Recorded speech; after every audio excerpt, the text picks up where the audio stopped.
Përshëndetje and welcome to Inside Albania with me, Alice Taylor. Today is the day of electoral silence as Albania will head to general elections tomorrow. That means no talk about politics, or not much anyway. I thought to do something a little bit different this week, so I've invited two foreigners to the studio to talk to them about life in Albania, what it's like to live here, why they chose to live here, and also what they think about the campaign so far. My first guest is Emre Aslan. He is a vet originally from Turkey. And my second guest is Kelly Crawford, who is a business owner originally from the US. Welcome to Inside Albania, Kelly and Emre. It's a pleasure to have you both in my studio, but actually we have an extra special guest today who's just gone for a little nap on the floor. Hello, Raven. Raven? Yes. I'm going to be asking you your views a bit later on, okay? Does she prefer Albanian or English, or does she speak Turkish? English. Okay. Has no idea about Turkish. No. A little bit Ship, little bit Albanian, and English, it's okay. My dog Pepper, the little one, she speaks English, Albanian, and German. And she knows the commands in German, like nine, because my best friend is German. Yes. And when she's taking care of her, she taught her, you know, so if you want her to do stuff quickly, you speak to her in German. In English and Albanian, she's just like, yeah, whatever. Takes some time. Yeah. It takes some time. So yes, welcome to the show.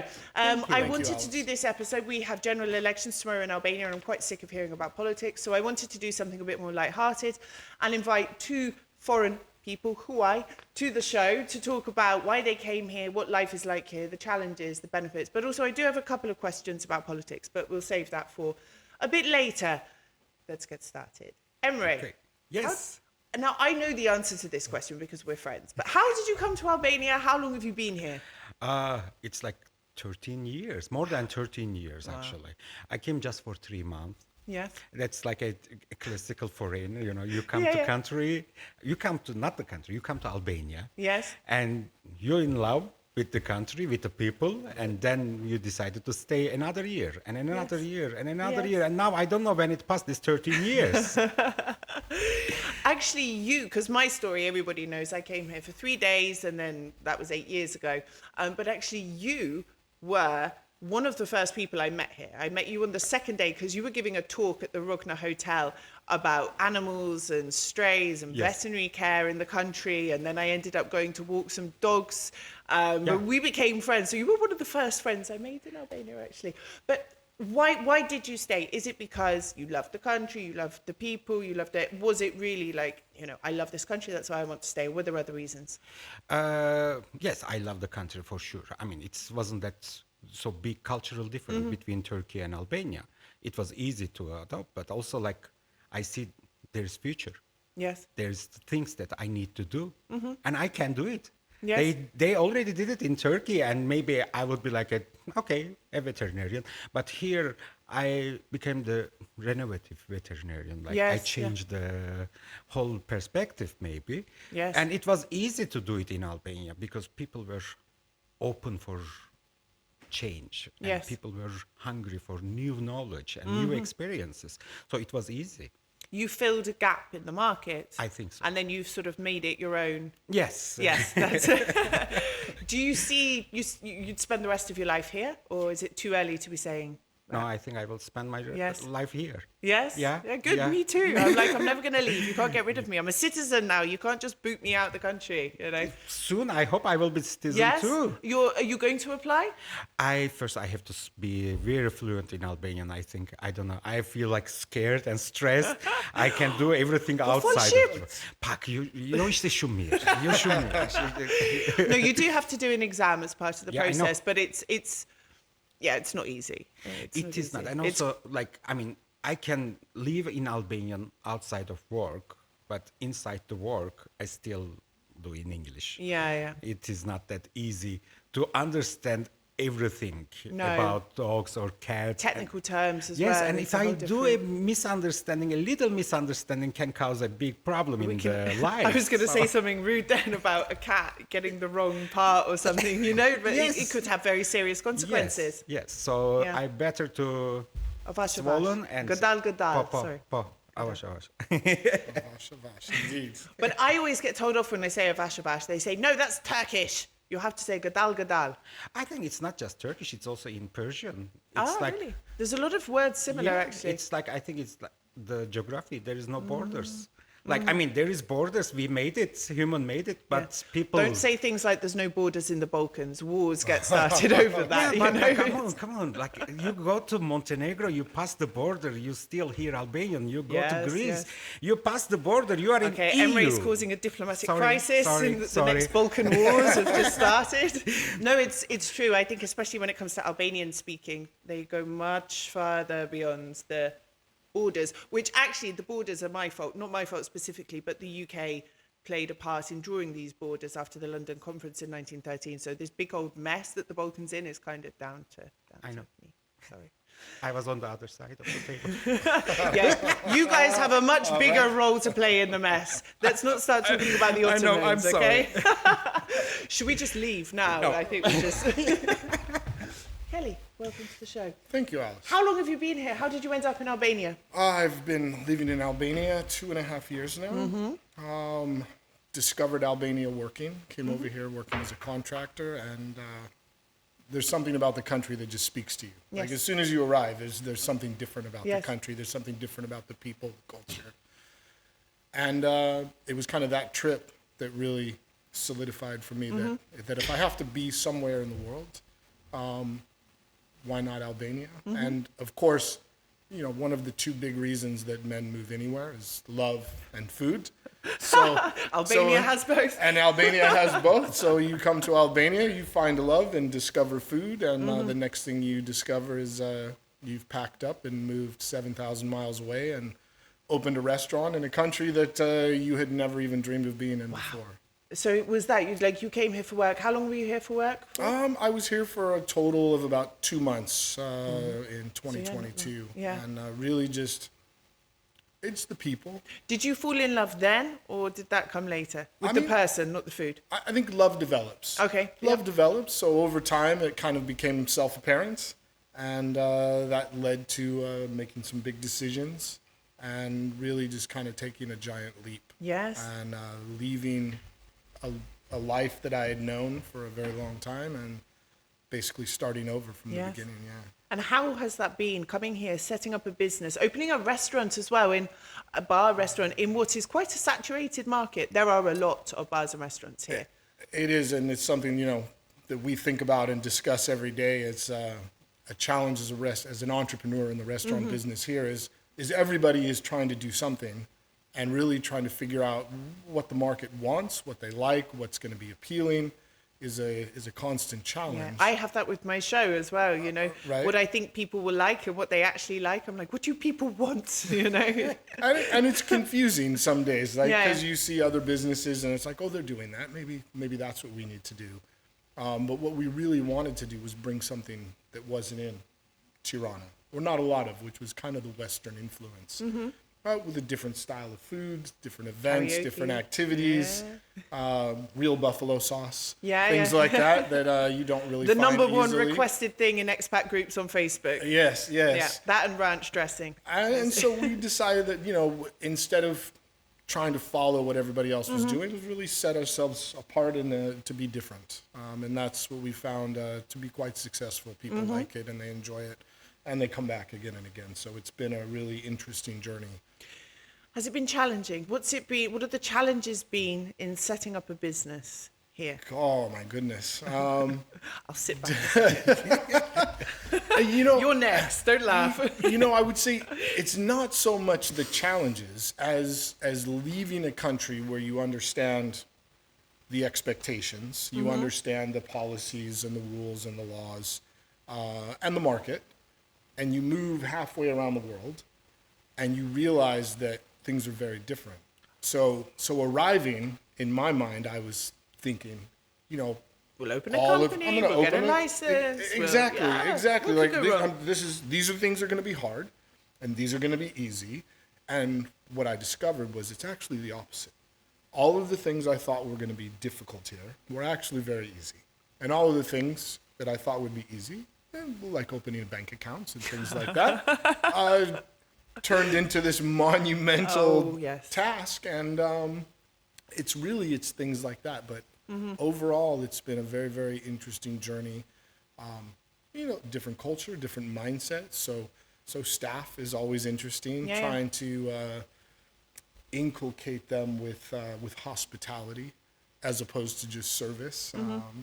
Because Albania is very hospitable people. Yes, yes. When it's in the nature, but maybe this doesn't always translate to the workplace. Perhaps. Exactly. And it's getting them to engage people in conversation and to talk to guests when they come to the restaurant. And in the beginning, I was the one doing the talking, and I would get looks from new Albanian customers like, who is this? Why are you talking to me? Nobody does that. And they would ask my staff afterwards, like, who is that guy? Yeah. And they would just go, oh, he's the American, don't worry. What about other businesses? Have you had any, like, oh, you're foreign, you're coming here, you're setting up a business, any hostility from competitors? You don't know, No? none, Good. really. Good.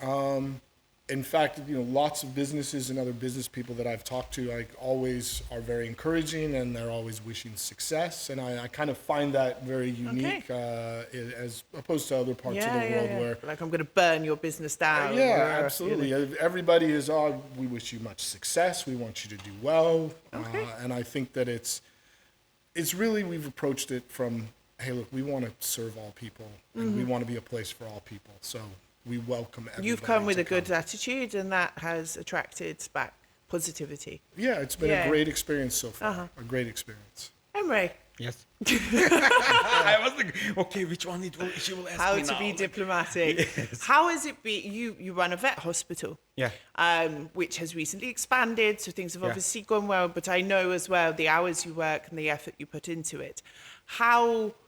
What are the big challenges in running a business like this and expanding? And let's talk about staff and authorities and permits and construction. I'll sit back again for this one. I'm so lucky about that one. I have 3 Albanian partners. Aha. So they face all the difficult parts. I was just smiling around, like, okay, we want to do this one.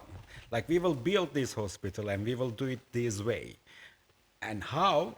Find a way. I don't know, but we need to follow these standards, because it was maybe easy to build anything like in Albania, but now it's not that easy. You have to follow some rules now, but there is also no rules. So you have to find the future rules. Yes. If our target is the European Union, then we follow the European Union rules. This is a point. Yeah, you have to future-proof your business and what you're doing, because one day you're going to be under scrutiny from a much higher entity. Exactly. So we aim for that one. We follow the European Union standards, because veterinary market in Albania is very small. So there is not too much, the restrictions or like stopping us. Don't do that one. Don't do this one. So we have to be ethical and stop ourselves. You have to set the standards yourself. Exactly. Yeah. Exactly. But it wasn't easy to take all the documents and the papers, building from the scratch. It's a very big challenge. And unfortunately, we don't have too much experience about that one, how to build an animal hospital. Also the bureaucracy, people weren't really informed about that one. So what we have to do, what we are doing. So we had to explain them why we are doing this way, because dogs and cats needs different things than human medicine. So we had to follow the European standards. I forgot the rest of the question. No, we're doing good. But I'm going to ask you both quite a tough question. You can say no comment as well. Also, just come a bit closer towards the microphone. What's it been like with, I hear stories from people when they've set up businesses about corruption at every stage of the process. Now, from what I understand, it's got a bit better recently because a lot is done electronically. There's a bit more scrutiny, but I'm wondering what experiences you guys have had with corruption, whether it's, a lack of rules or people not adhering to the rules or having to push things along a little bit or being asked for help. Have you encountered corruption in trying to exercise your business? I think there is always, it's always a consideration. Now, we have not directly experienced it, at least not to my knowledge. We try and do everything, in accordance with the laws and following the rules laid out by the city and the state, of course. There's always questions. We're following this rule, but this individual is saying we're not following the rules. So it's about making some phone calls and talking to some people to resolve some issues from time to time. Going for coffee, having a discussion, absolutely. But for the most part, people that have come have been helpful, trying to help us grow and really make sure that we're doing it, at least in accordance with the laws of Albania. I know some years ago it was different, especially for bars and things. There were certain things that had to be paid to certain official and non-official entities, to ensure the continuation of business. And I've put that as diplomatically as possible. But I have understood that things have improved as well a lot. So I'm glad to hear it hasn't been something that's hindered you as such, along the way. Emre? Yes. The construction took 3 years. I could have finished in 1 year. Yourself, with in your Turkey. bare hands. Not with my bare hands, but Turkish rüşvet is in Albanian rüşvet. Bakshish is bakshish. So we have the same words, same things. So we would like to do something proper and in a correct way. That's why it takes too long time actually for us to finish it, because we were like, okay, we really want to do it the proper way. We're not going to pay. They were very helpful. They were very helpful because it was a monumental building. It wasn't like a simple building. It's a people want to building. okay, you really want to do this one? Okay, good luck. Good luck. We will try to help as much as possible. So not as I know, but I think everything was in order. We're going to go back to animals in a minute because I think Raven's feeling a bit left out. But I'm wondering, there is a lot of interest. I get lots of messages from people online every day saying to me, I'm thinking about coming to Albania. I want to go and live there. Or I want to start a business. I want to start a business is a message I'm getting a lot from people. For people wanting to come here, foreign or returning from the diaspora, who are maybe looking at starting a business, could be of any kind, what advice would you give them? And what is the biggest obstacle? First, I would encourage people to do it. I think there's great potential and opportunity in Albania for Albanians and for people wanting to come and open businesses here. Do some research in advance, for sure.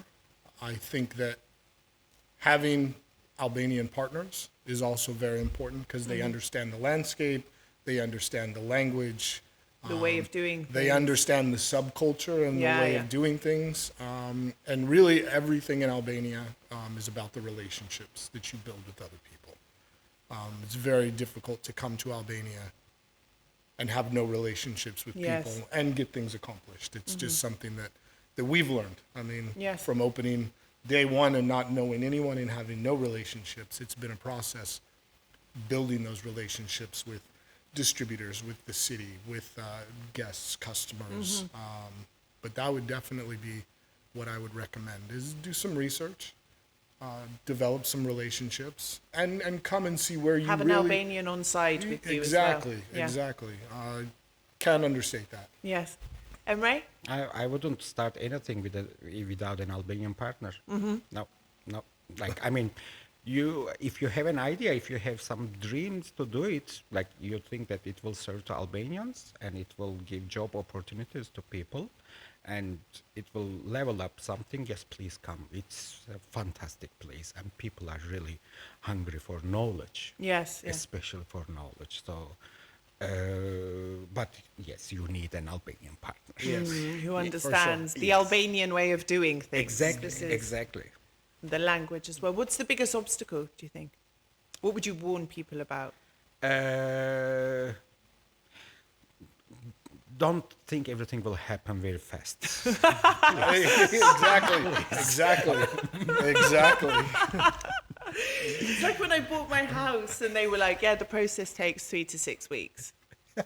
6 months from start to finish. I gave up on it. I just forgot about it at some point, and then they called me and were like, we're ready to sign. I'm like, oh, really? You, my long lost friend. It's been hello. a while. You need to have time and you need to have plan. Yes. So Yeah. what are you doing? And you have to be ready for the next couple of months that you will not do anything. And be prepared to deviate from that plan Yeah. as well, like, and be patient and lose all sense of timekeeping. Total. Yeah. Total. Like the half hour later meetings will never happen half hour later. No. No, it will happen tomorrow or after tomorrow. Yes, possible. I want to ask you something specifically about animals. So you've been here for 13 years, you work in the veterinary sector, you do a lot of work as well. Pro bono, you help charities and organisations, you help people who've taken animals from the street. This is really important. How have you seen the attitude towards animal welfare change in Albania over the years? It's changed completely. Like 13 years ago, they were belongs to gardens, not even garden, outside on the door, stay there and eat just buk me çumuş. But now they become family members. They are important. Not maybe as much as in the UK, for example, but still, it's a very big I still step. have people like, you let your dog in your house? I'm like, yes. Like, I don't have a choice in the matter, you know, but it's more common now, I think. Yes, it is more common. Like, I mean, they are asking also for me, where do you keep? Do you live in a villa? No, I don't live in a villa. I live with a cat and this giant How many dog. kilos is Raven? She's 64 kilos. 64 kilos. That's like She's a very tall. human.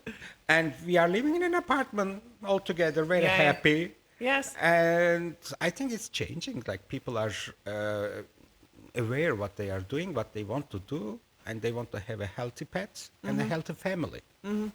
So it changed. Yes. Compared to 13 years ago, I had to beg to people like, please sterilize your dog. You know, it is really important. I come up against this all the time. No, Yes. you can't sterilize them. You're depriving them of. I'm like, it's not you. It's not an extension of your Right. appendage. You know, it's. No, in the beginning, I thought like people just like, you know, they don't have money. Because Albania is a poor country, you know, they say to us like that. But no, even the ones who has money, they just don't want to sterilize because they feel enough. They feel pity Yeah, for the yeah. dog. Like, he needs to enjoy. It's not fun. Or let him for do them. it just once. Or it doesn't work like that.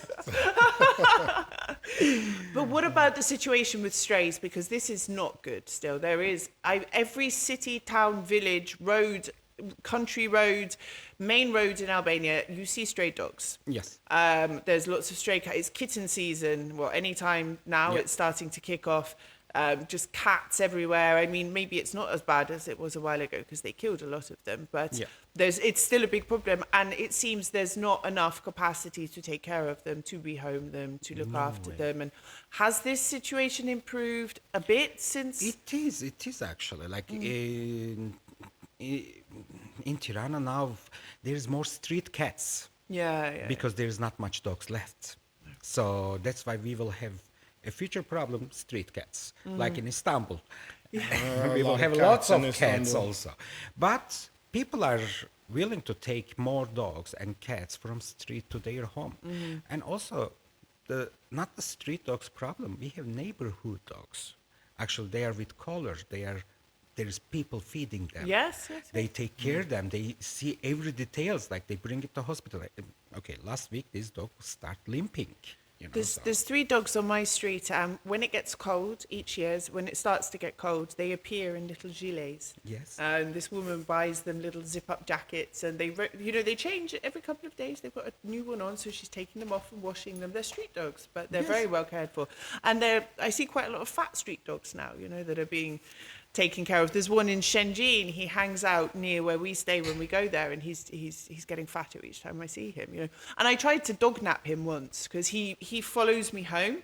He like escorts me and Dea back home, and I tried to bring him in, and he was not interested in coming in. He was quite happy to have his space on the beach. You know, this is his hood.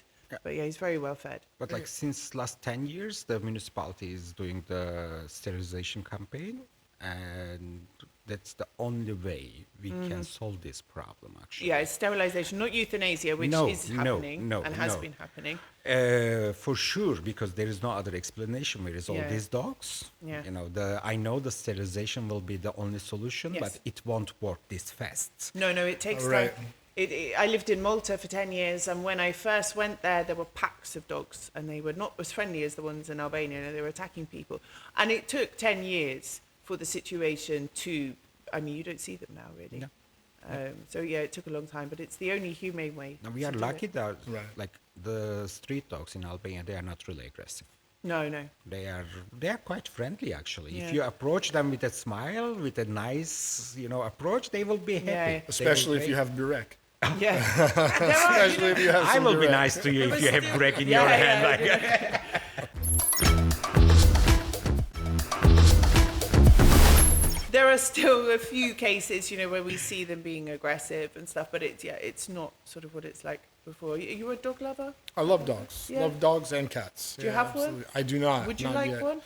I would like so many, but pet ownership is a responsibility, and time is at yes, a actually, premium. this is very Yeah, yeah, important. it's true. Like, you really need to be ready Yes. to have a dog or Yes. cat, not just because you've seen it in the movies.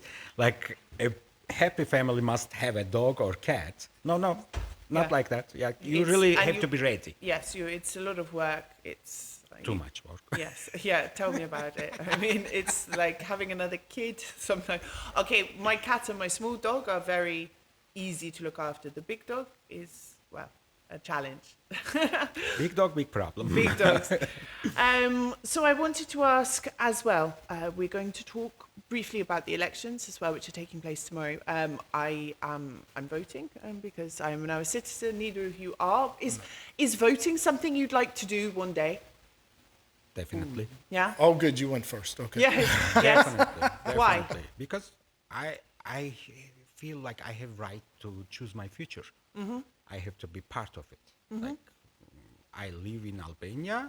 I am not a citizen. I understand that one. I don't have right to vote in Albania, but everyone who has the possibility must Yes. go and Yes. vote and say democracy. What about in the local elections? So some countries in Europe, if you're a resident, you're allowed to vote in the local elections. And I think this is fair. I think if you're living somewhere, you have a residence permit, you're paying taxes, definitely you should have a right, sort of, definitely at a local level at least, to vote. What do you think? Is this something you... Yes. Yeah? Yes. Like, I mean, I am not voting in Turkey for the local elections because I'm not living there. No, no. I vote just for the parliamentary and the presidential election. But I live here. I should have right to say. Yes. But of course, if I have the permanent residency. Yes, yes, yeah. Not There has just to like, be- I came last year. I'm a and now, digital like, nomad. I'm here Yes, for a right, year. yes, yes. Yeah, no, I agree. I think that especially if you're voting on something that's going to impact your livelihood directly, living in Albania full time, I think it's important to be able to at least exercise that ability yeah. to tell the government what is important to you so that you can continue to thrive where you live. Have you followed any of the electoral campaign at all on TV in passing, hearing people talk about it? I mean, being a foreigner, coming from the U.S., I'm probably the least political person ever. So while I follow it loosely, it's not something that I've spent a lot of time focusing on. I know it's very important to Albanians, and I have a lot of friends that are very animated in their political discussions. This is what I was going to ask you. How do you see the political climate, like socially, compared to the US? When people discuss, how they discuss, the language they use, the passion behind it. What do you see? How do you perceive Albanians? The polarization now or in the past? Now. That's a whole different podcast, I find that my Albanian friends are very passionate about their politics. And I think it's something that local Albanians rally around, and it gives them a community to belong to. And I think they're very passionate about that. And I understand it from that perspective. In the U.S., it appears to be moving that direction with high polarization. I don't think it brings people together around the community as much as it does here in Albania. Oh, interesting. So, but as far as myself, I'm not really involved. I You're not don't ready dip my for- foot in it. I'll give you another year or yeah, so, yeah. for you. Emre, what are your thoughts on the political climate here and the campaign? Have you watched any of it? Have you followed any of it? It seems very quiet. Or is it to me? I they're don't all know. they're all in prison. I mean, sorry. The very similar things are happening in Turkey, but you know, the Albanian politics compared to Turkish politics is very quiet. Yes. It's just like, I think it's the first time I've heard anyone ever describe Albanian politics as quiet.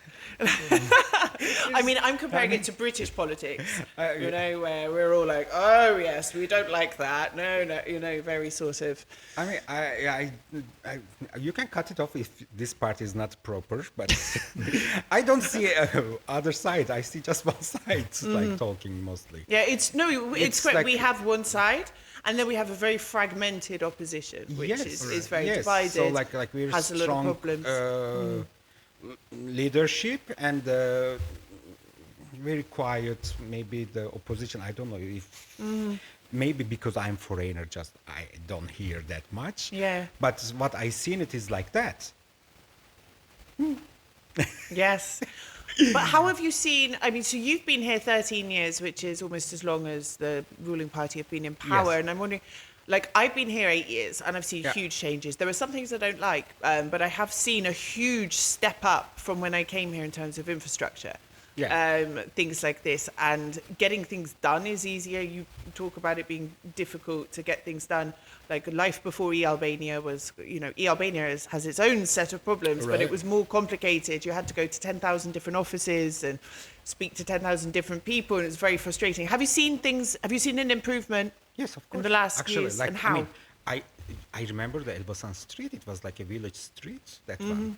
And like before I moved to Albania, everyone was telling like Albania is like too scary. It's like third world country. Are you crazy? Why are you going there? You live in Ankara. Have you And, seen expat groups on Facebook? They're still saying I that. don't you follow know. them. Yeah, right, right. It's just fun sometimes to follow the expat groups. But Yeah. I feel like, you know, the first 2 years I was an expat and now I'm an immigrant. Yes, same. Immigrant. So I think there is a huge change and it's very fast. It was, for me in the first year, it was so nostalgic. It was like 90s in Turkey. Uh-huh. And now I am living in a European city. I can Yeah, say. yeah, I see this now. Even in some of the the other cities as well. You know, they're a lot more European than perhaps they were 7-8 years ago. And new roads all the time, this sort of thing. There is I think I see a lot of people coming here who are surprised as well. You know, that we have the internet and you know And actually quite apps on our fast. phone. Yeah, exactly. You know that we have this very high standard of living here for the most part. So I can And easily- even for me, the growth has been phenomenal. yeah, Even in two and a half years. What have you seen? What jumps out as you at having improved? During Gosh, that time? just the new buildings, the new infrastructure that's happening. You know, more tourism for sure. Yeah. And as more tourists come, I think that the government is working as hard as they can to try and create the structure or the infrastructure to support this huge influx that's coming. You know, opposed to 2.5 years ago, it was tourism was just on the upswing, and now it's almost like a crush every Yeah. summer. So it's been interesting. What about like problems with this growth? Do you see any problems, any potential mistakes? You know, if you could sit down with the Prime Minister or whoever's going to be the Prime Minister and just give them, say one thing from your perspective as a relative outsider in a way, you know, there's things I'd say to do with sustainability and the environment and building and coastlines and things like this. You know, I'm not giving you hints, but what would you, if you had 10 minutes with the leader of the country, what would you implore them to do? To grow, embrace tourism, but keep Albania. I think that the trend, when you have a huge influx of foreign people visiting a place, is the tendency is for the focus to shift from the local population to the visiting population, and it puts the local population at a huge disadvantage. And I think that as a government responsible for your people, you should embrace the tourism, you should embrace all of the business that it will bring, you should embrace growth, but you should do so responsibly as to not alienate or disenfranchise the people who have been in this country their entire lives. Emre? Keep the youth in Albania, Ah, yes. And how would you do this? give them job opportunities, and change the mothers' minds. The Balkan mothers, they are like, they grow the kids like, you will grow They're the ones up. running this country. You will grow up, you will go to US or to Germany, and you will save yourself and you will save us. So the mothers, they say like this because what they saw it before also. Now I think it's changing that one. I hope the mothers will stop telling their kids this one, like you will be happy if you just leave the country. Yeah. There is a huge potential here. Why do you think they say this? Because I'm talking about my generation now. They already left the country maybe in last couple of years, few years, because since the 90s, most probably, the mothers were giving this moral to their kids.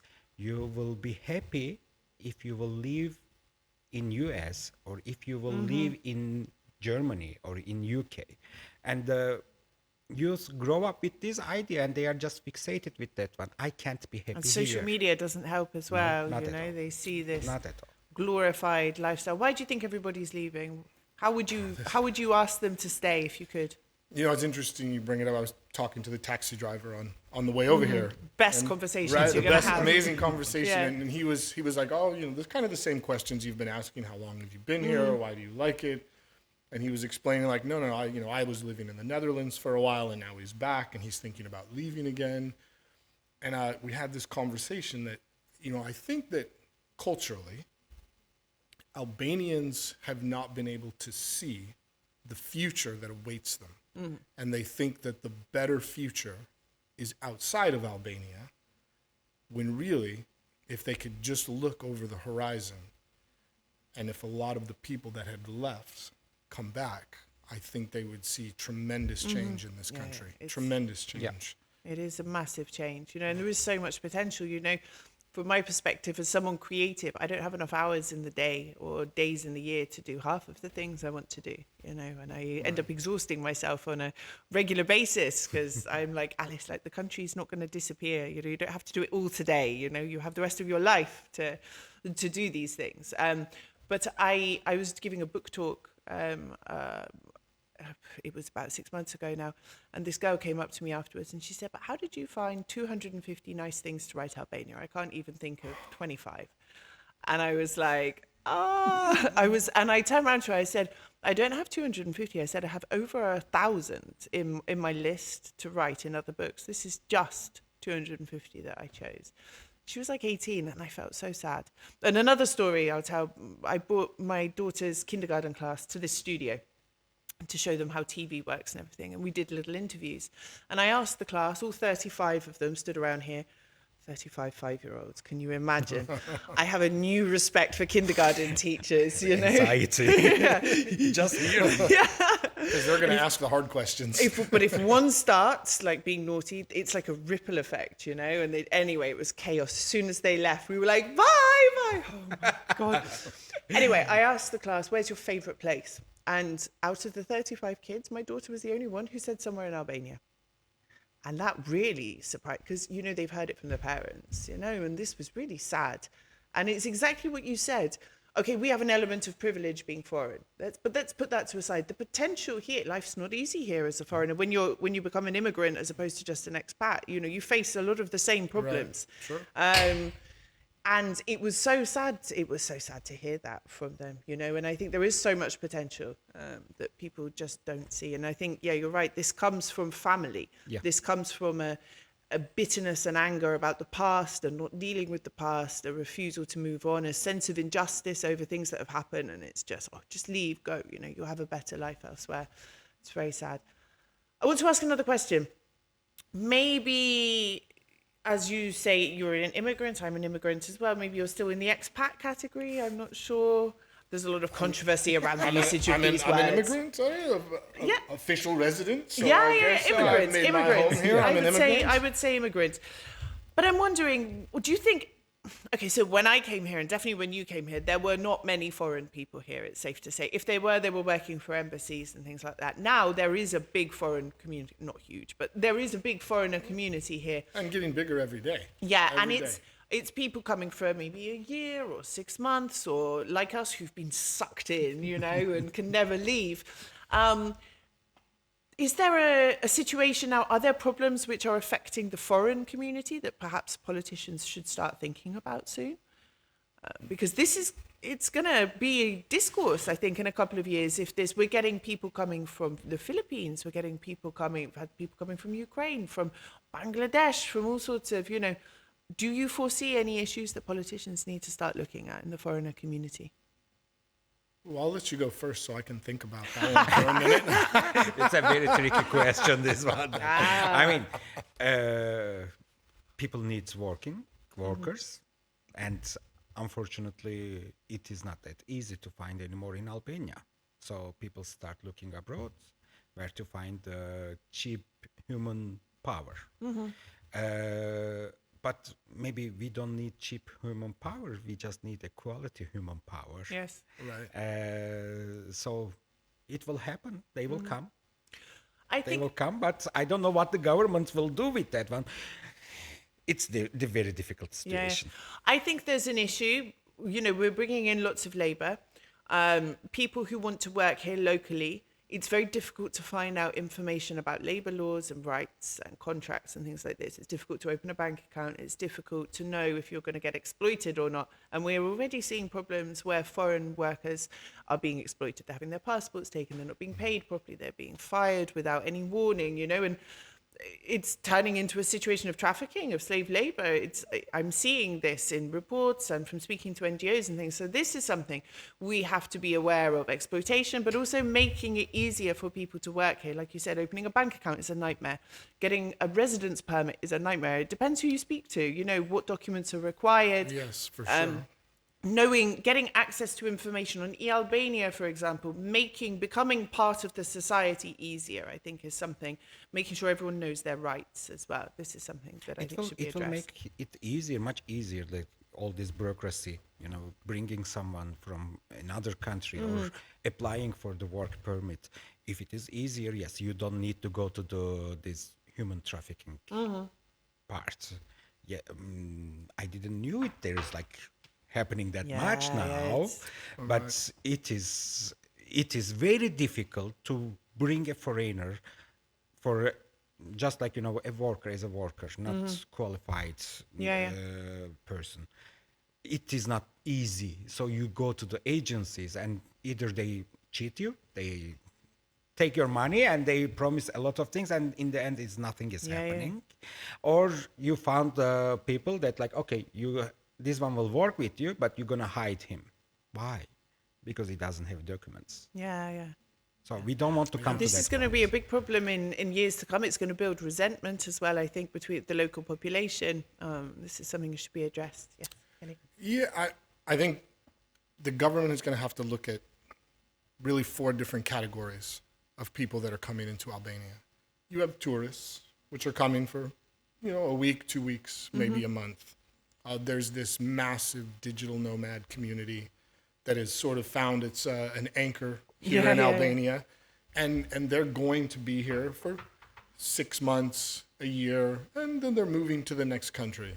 And then there's a large influx of that I've noticed of people that are trying to retire into Europe, but not necessarily planning to remain in Albania for beyond 3 to 5 years, right? It's a way station for them to enjoy their retirement and be able to travel Europe on their savings.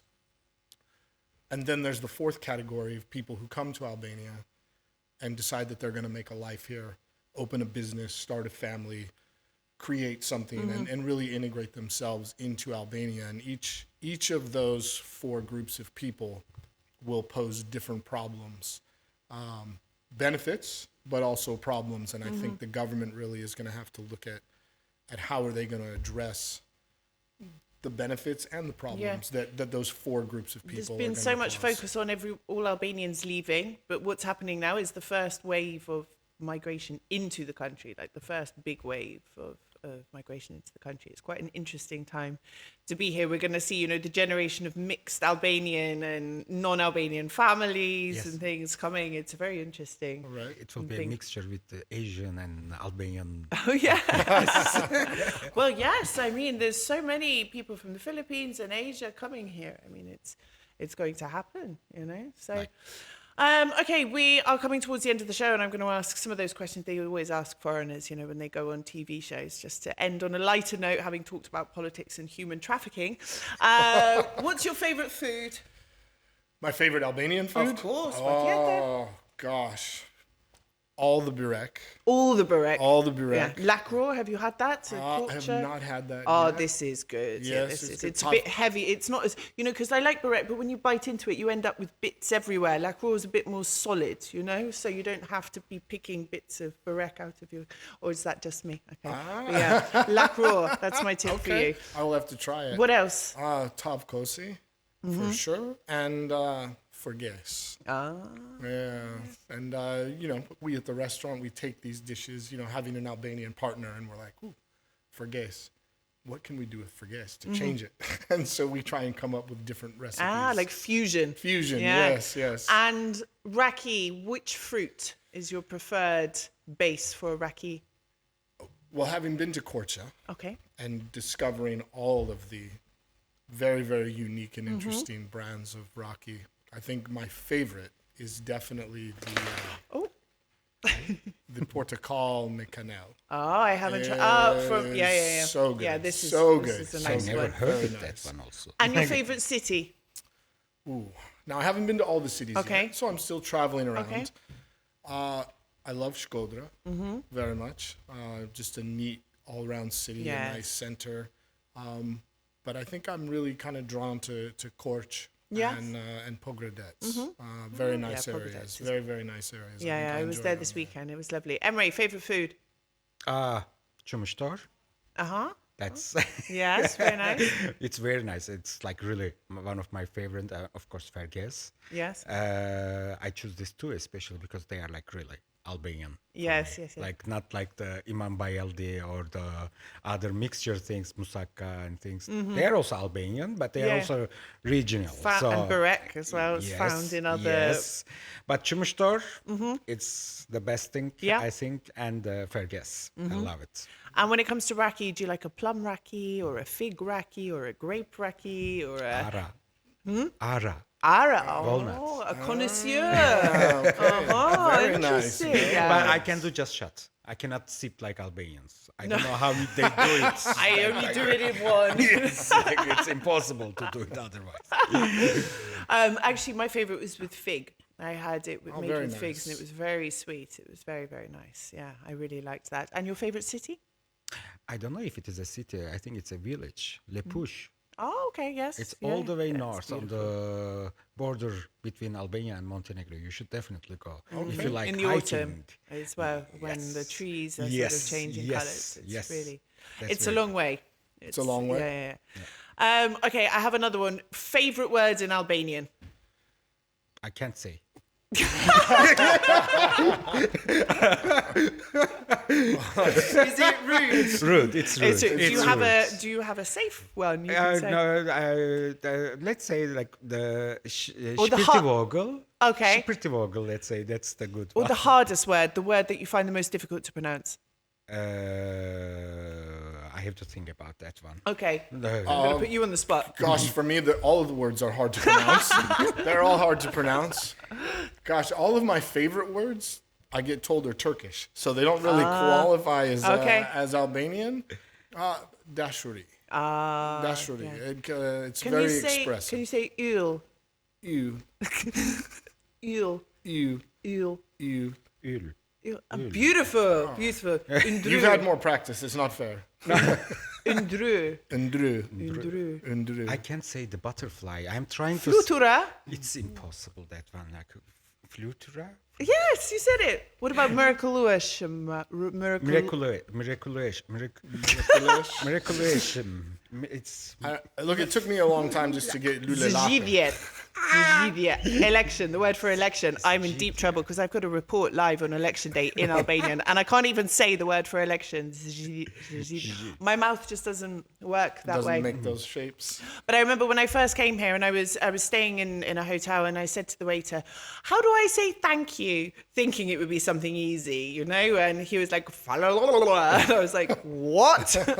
How can you write that down? Falaminderi. It took me a long time. And Pershendetia. Again, I wanted something, you know, hi in English, very simple, Right. one syllable. Pershendetia, Tongjatieta. And I was like, oh, this is, I'm going to leave now. This is too much. At least they taught you the real word of Faleminderit, right? Yes. They taught me different one. What did they teach you? You will beep this part, I am sure. And I was saying to the waiter, Definitely not. Thank you. and So, with a big smile. To my editor, we put a beep there. Please Okay. beep that one. But I really thought this is thank you, and I was smiling, and I was saying like a, and like everyone was looking at me and laughing at. No. I'm just thinking how we're going to translate that with the subtitles. Don't. I mean, if you want to learn good words, you just go with the taxi drivers. They have all the best words. They do. They have all do. the best words. And the best Raki as well. As Yeah, I've yes, discovered a couple of indeed, times indeed. as well.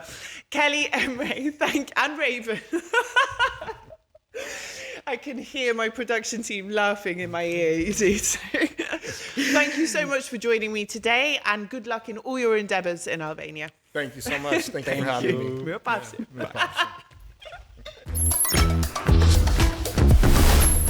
That's all for this week. You can tune into Inside Albania every Saturday on Euronews Albania at 4 o'clock, on our YouTube channel, Euronews Albania On Demand, and of course on all major podcasting platforms. Until next week, Mirë pafshim. Don't forget to vote.